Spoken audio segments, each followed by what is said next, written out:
Good morning, ladies and gentlemen.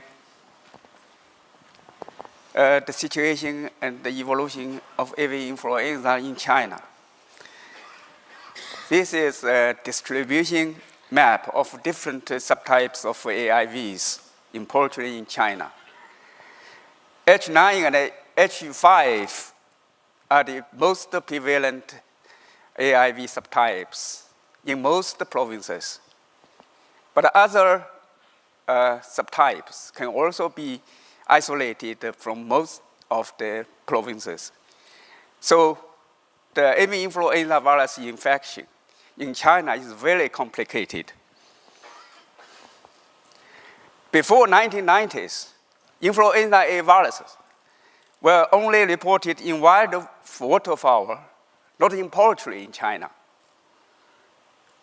H9N2, low pathogenic avian influenza, appeared first in 1992 in Guangdong, a southern province, with limited spreading in this province and to neighboring province for several years. But this virus increased its airborne transmissibility and caused the pandemic in 1998, spreading to most of the chicken farms over 20 provinces within several months. Thereafter, vaccination was implemented as one of the control strategies. It becomes endemic and acts as the gene donor for generating novel reassortant viruses.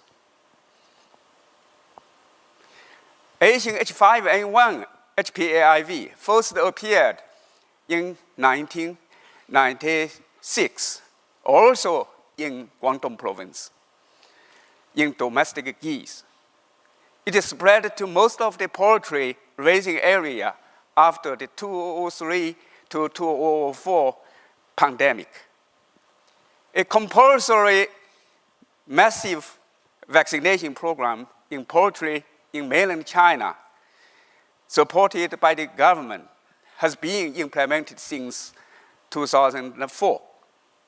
The Asian H5N1 HPAIV has been endemic in poultry in many areas in China since then, and acts as a gene donor to generate novel reassortant AIV in poultry. Talking about the genetic evolution of H9N2 AIVs in China, these viruses evolve into more than 100 genotypes and are also reassorted with H5N1 viruses to generate more than 13 genotypes. Some of the H9N2 genotypes survive for a short time, and some of them persist for several years.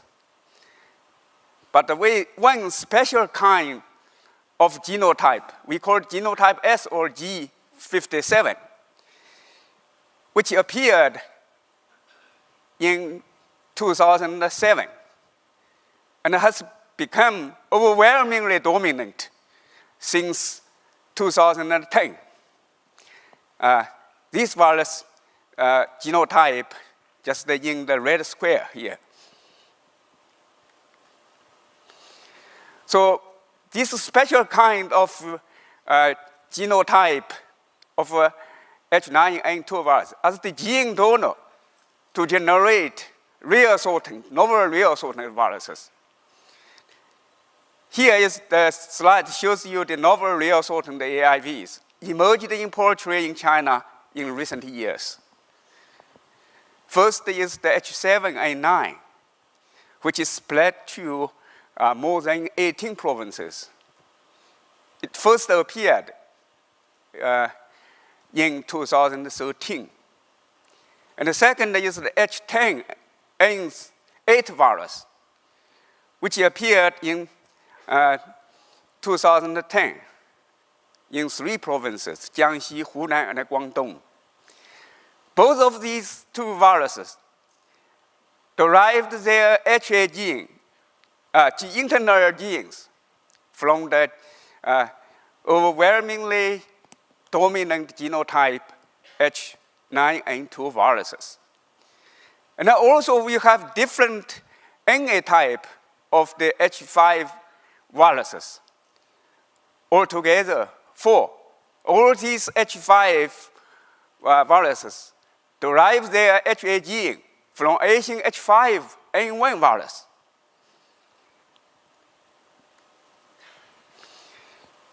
So the poultry in live poultry markets and the poultry farms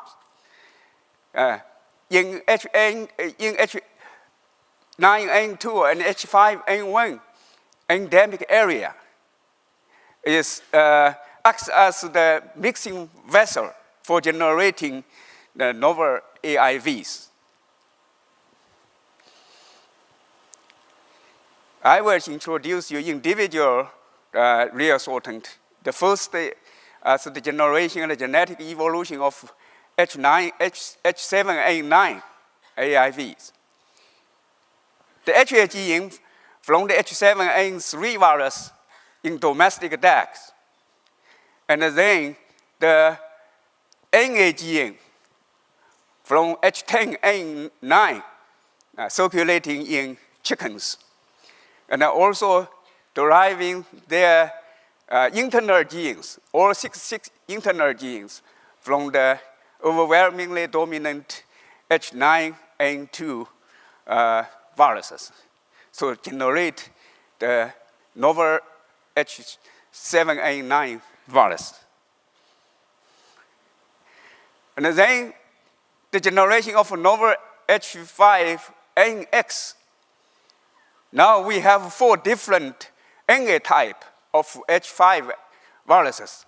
All these viruses derive their HA gene from Asian H5N1 virus with different clades, HA clades. We have the clade 2.3.2.1, 2.3.4.4, and clade 7.2. But all the other genes derived from various subtypes of AIVs.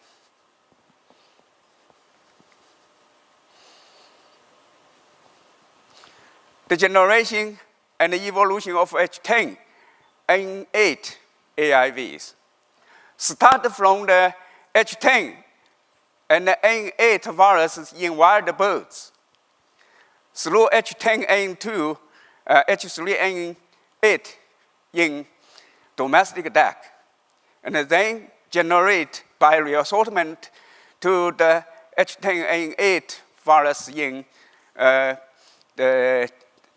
domestic duck. And this was transferred to chickens, and there reassort with H9N2 virus to get the internal genes to generate the novel H10N8 virus circulating in both and cause human disease. All these natural reassortant AIVs acquired the ability to bind the human type receptor, the alpha-2-6 linkage. This is of great public significance.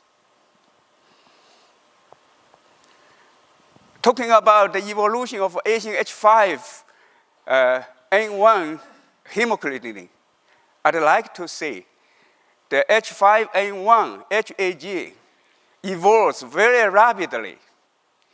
From 1996 to 2004, 10 clades evolved from clade 0 to clade 9. Some of the clades survived only for a short time.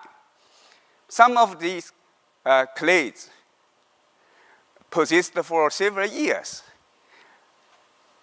But some clades, especially clade 2, expanded to several orders of subclades, up now already to the 4th order of subclades. These two slides shows you the kinetic distribution of dominant clades of H5N1 AIVs in eastern China during 2000 to 2015. On the left, you can see from 2000 to 2006, the clade prevalence. Clade 0 is the dominant clade. And the matched vaccine strain is RE1. The second is the clade 2.3.4. The matched vaccine strain is RE5.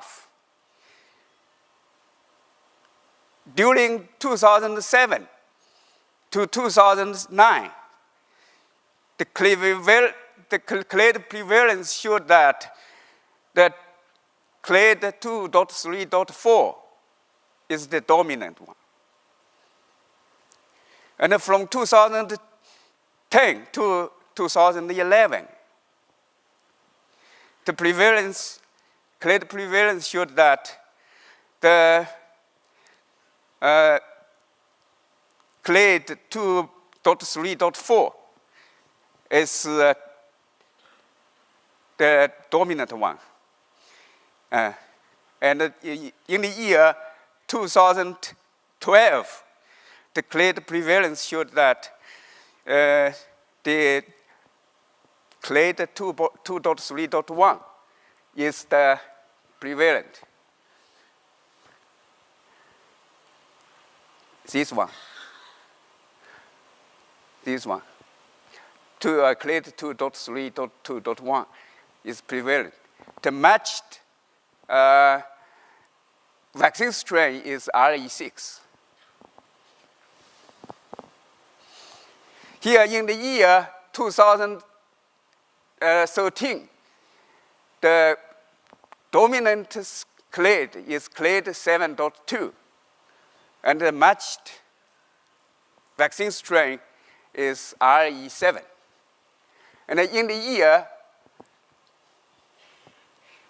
2014, the co-dominant of 2.3.2.1c and the clade 2.3.4.4. This clade, the second clade, just spread to many countries with H5N8, this clade. Now is the dominant, co-dominant of these two clades. So in the year of this year, the clade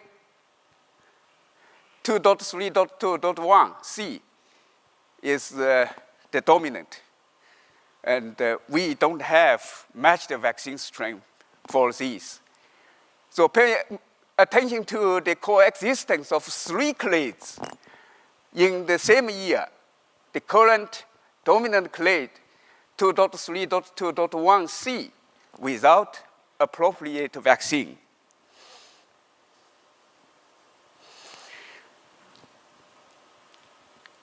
This slide shows you the close HI titer against the anti-RE6 serum with the prevalent field strain, the dominant strain in, I showed you in last slide, is the clade 2.3.2.1c as the antigen.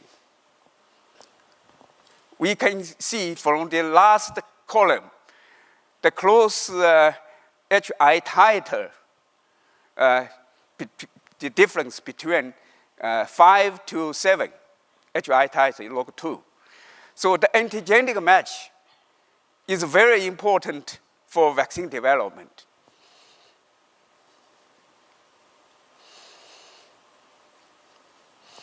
Here, this slide shows you the vaccination and the evolution of AIV. In China, we have large-scale vaccination program for H9N2 since 1999. We have for H5N1 since 2004. Up to 2015, 100 billion doses of vaccine have been used. But the situation now is very complicated. We have a number of subtypes of avian influenza virus infection with distinct clades, sublineages, antigenic groups, genotypes, and novel viruses. Talking about the control strategy for avian influenza in poultry and a vaccination program, we should consider the following facts. For H9N2, the airborne transmissibility is very high, spreading fast, and HA antigenic drift for this virus is relatively slow. But for the H5N1 HPAI, the airborne transmissibility is very low, spreading slowly. The HA antigenic drift is very fast, much the vaccine always lags behind. So we have several lessons learned from the vaccination program for the control of H5N1 in poultry in China. First, for the H5N1 HPAI, the best control strategy is stamping out the outbreaks at the very beginning, at the early stage. Second, vaccination can raise the level of flock protective immunity, increase the resistance to infection, and reduce virus replication and shedding. But the vaccination alone cannot eradicate the disease and the virus. The kinetic nature of dominant clades each year and the coexistence of several clades in a region makes the control by the vaccine very difficult. I'd like to say here, these vaccine by conventional, usually the killed vaccine. But as for the live vaccine, although some vector vaccine may be better, we are expected to the commercial company to develop this. And last, the vaccination must be incorporated with other methods, such as biosecurity in farms, live bird market, the control of movement, quarantine, and stamping out policy. Thank you very much for your attention.